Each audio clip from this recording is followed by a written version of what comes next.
Hello student, welcome to my YouTube channel base of education Mantra. आज हम शुरू करने वाले हैं वर्कशीट नंबर 55। वर्कशीट शुरू करने से पहले प्लीज़ हमारे चैनल को सब्सक्राइब, लाइक एंड शेयर जरूर करें, जिससे अगर हम कोई भी वीडियो डालते हैं तो सबसे पहले वो आप तक पहुँचे। तो चलिए हम शुरू करते हैं आज की वर्कशीट। शिक्षा निदेशालय की तरफ से दी गई ये वर्कशीट नंबर 55 है। विषय है सामाजिक विज्ञान में अर्थशास्त्र, पार्ट 3, मुद्रा एवं साख। क्लास 10 की ये वर्कशीट है। सभी स्टूडेंट यहाँ पर अपना नेम फिल करेंगे, यहाँ पर अपने क्लास टीचर का नेम, डेट 19/11/2020। तो स्टूडेंट अब तक हमने देखा था कि लगभग सभी टॉपिक पे हमारे जो है कंप्लीट हो चुके हैं। तो अब क्या है, हमें एग्ज़ाम की तैयारी के दृष्टिकोण से टेस्ट शुरू हो गया है इस पे। तो पिछली वर्कशीट में हमने देखा था कि मैप की प्रैक्टिस कराई गई थी। आज की वर्कशीट में हमें क्वेश्चन की प्रैक्टिस कराई जाएगी। तो हम शुरू करते हैं आज के क्वेश्चन को। तो चलिए हम शुरू करते हैं क्वेश्चन को, और हम इस तरीके से शुरू करेंगे कि जिससे हमारे एग्ज़ाम में सही स्कोर हो सके। तो हमें तैयारी इस तरीके से करना है कि जिससे हम एग्ज़ाम में अच्छे तरीके से कर सकें, जिससे ज़्यादा नंबर आ सकें। तो जो भी क्वेश्चन है इसे हम अपनी कॉपी में भी नोट करके रखना है।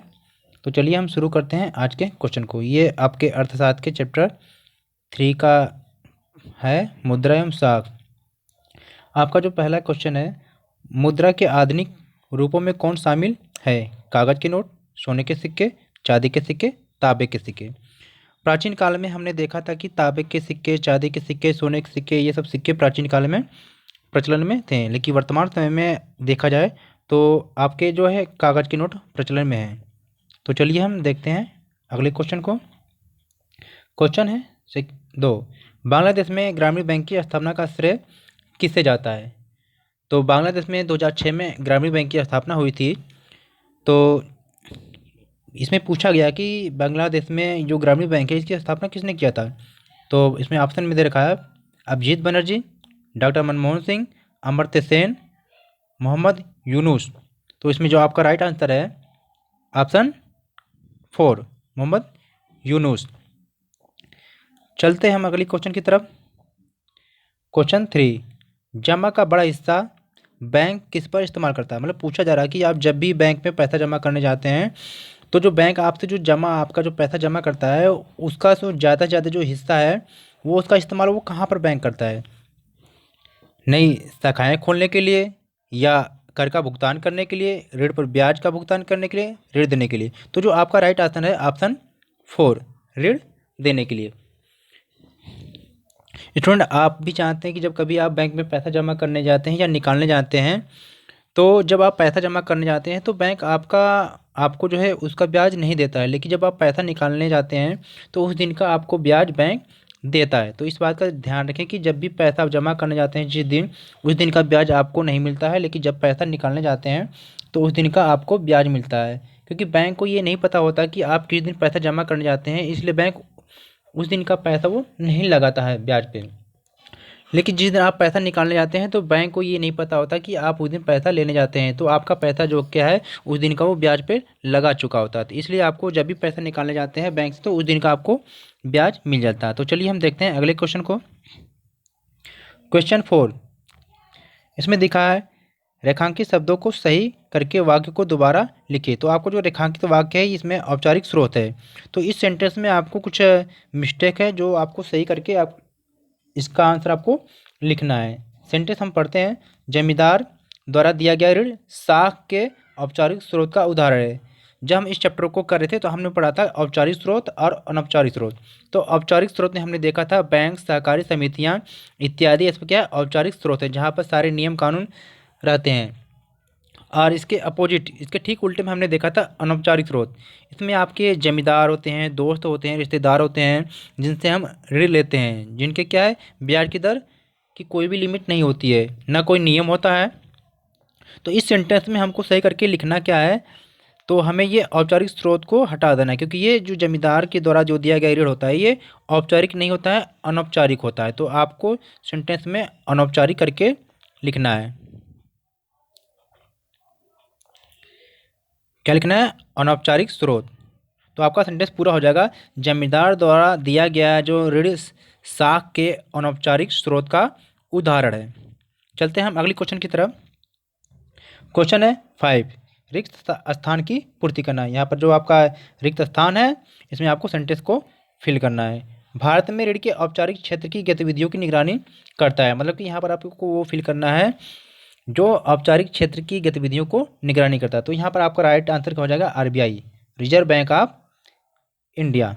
जो रिजर्व बैंक ऑफ इंडिया होता है ये इसे बैंकों का बैंक कहते हैं। ये क्या है, औपचारिक क्षेत्र की सभी गतिविधियों की निगरानी करता है। तो आपका राइट आंसर हो जाएगा आरबीआई। चलते हैं अगले क्वेश्चन की तरफ।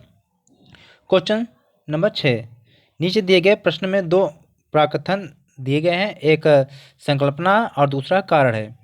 कथनों को पढ़िए और सही विकल्प का चयन कीजिए। यहाँ पर जो आपका है कुछ कारण और कथन दिया गया है जिससे हमें पढ़ना है और उसी के अनुसार ऑप्शन को सही करना है। तो चलिए हम पढ़ते हैं। संकल्पना दी गई है कि reserve bank of India Bharat की तरफ से मुद्रा जारी करता है। ये सही बात है कि रिजर्व बैंक ऑफ इंडिया है ये भारत सरकार की तरफ से मुद्रा जारी करता है। तो कारण को हम देखते हैं। भारत की मौद्रिक नीति के संदर्भ में रिजर्व बैंक भारत सरकार को अपनी राय प्रदान करता है। तो विकल्प में हम देखते हैं। पहला दे रखा है संकल्पना एवं कारण दोनों सही हैं एवं कारण संकल्पना की सही व्याख्या है। ऑप्शन बी दे रखा है संकल्पना एवं कारण दोनों ही सही है परंतु कारण संकल्पना की सही व्याख्या नहीं है। ऑप्शन सी दे रखा है संकल्पना सही है एवं कारण गलत है। ऑप्शन डी संकल्पना गलत है परंतु कारण सही है। तो इसमें हम देखते हैं कि इसका जो राइट आंसर है आपका है ऑप्शन ए, संकल्पना एवं कारण दोनों सही है एवं कारण संकल्पना की सही व्याख्या करता है। तो चलते हैं हम अगले क्वेश्चन की तरफ। तो क्वेश्चन नंबर हमारा है 7। इस चैप्टर में हमने पढ़ा था, इसमें भी क्या है, रिक्त स्थान की पूर्ति करना है। चेक मुद्रा के ये कौन सा रूप है। तो यहाँ पर हम देखते हैं कि जो चेक आपका है ये मुद्रा का क्या है, आधुनिक रूप है। कौन सा, आधुनिक रूप, जिसे हम कागजी मुद्रा भी कह सकते हैं। ठीक है, जो आपका जो चेक है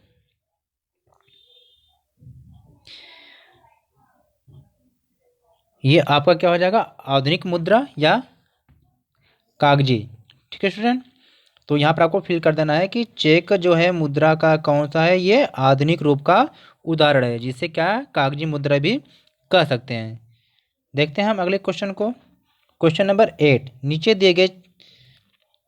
नीचे चित्र में दिखाए गए चेक में कौन सा चेक संख्या है। मतलब यहाँ पर नीचे एक चेक का आपको एग्जाम्पल या चित्र दिया गया है, इसमें से आपको बताना है कि इस चारों ऑप्शनों में से कौन सा चेक का नंबर है। तो आपने चेक को बहुत ही आसान तरीके से देखा होगा कि यहाँ पर जो चेक में है आपको डेट फिल करना पड़ता है, यहाँ पर आईएफएससी कोड होता है बैंक का, और यहाँ पर पे मतलब जिसको हमें पैसे देना होता है उसका नेम फिल करते हैं, यहाँ पर जितने रुपये होता है वो फिल करते हैं। ये आपका अकाउंट नंबर यहाँ पर शो कर रहा है, यहाँ पर आप अमाउंट फिल करते हैं। तो यहाँ पर आप देख रहे हैं कि दो यहाँ पर आपको नंबर शो हो रहे हैं।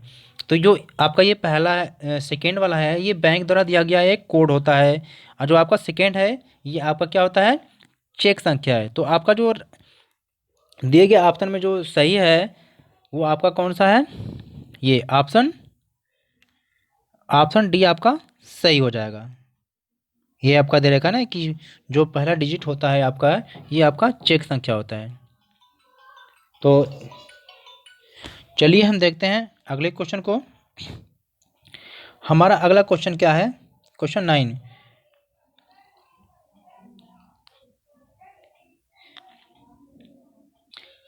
मान लीजिए कि आप प्राचीन समय में हैं जब वस्तु को खरीदते व बेचते वक्त पैसे का लेन देन नहीं किया जाता था। मान लीजिए कि आप ऐसे समय में हैं कि जिस समय वहाँ पर जो पैसे हैं वर्तमान समय में वो प्रचलन में नहीं है, तो आपको वस्तुओं को खरीदना और बेचना है। तो इस समय में आप कैसे लेन देन करेंगे। उस समय में किसी वस्तु को खरीदते समय आपको किन समस्याओं का सामना करना पड़ेगा, ये आपको उसमें क्वेश्चन में बताना है। और 10th क्वेश्चन बताना है कि भारती यह जानना चाहती है कि क्यों भारत में रुपए में किए गए भुगतान को कोई अस्वीकार नहीं कर सकता है। मतलब कि जो वर्तमान समय में मुद्रा का जो प्रचलन है इस को कोई भी व्यक्ति लेने से मना क्यों नहीं करता है। तो चलिए हम देखते हैं इन दोनों क्वेश्चनों को। यहाँ पर आप देख पा रहे होंगे क्वेश्चन नंबर 9 को। तो चलिए हम इसका आंसर देखते हैं। ऑप्शन इसका ए। जैसे हम समझते हैं कि मान लीजिए कोई दो व्यक्ति है, एक गेहूं वाला है, एक गेहूं वाला बेचने वाला है, एक जूता बेचने वाला है।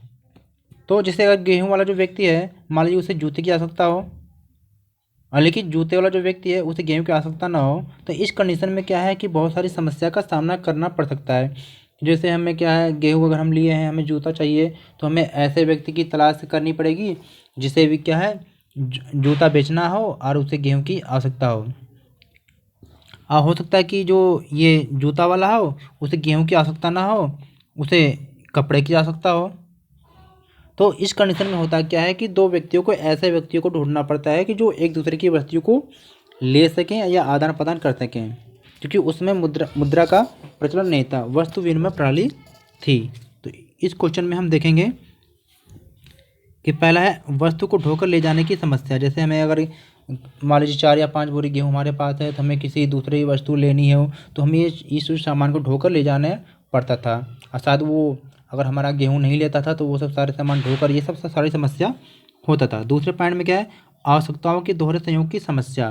जो भी हमने आपको बताया कि जो हम अपनी वस्तु दूसरों को दे रहे हैं और दूसरे से हम ले रहे हैं, तो हो सकता है कि उसको हमारी वस्तु की आवश्यकता ना हो।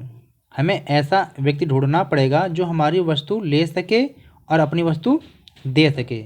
ये बहुत ही कम ही संभव होता है और इसमें बहुत भी समस्याओं का सामना करना पड़ता है। तीसरे में क्या है, लेन देन की समस्या होती है।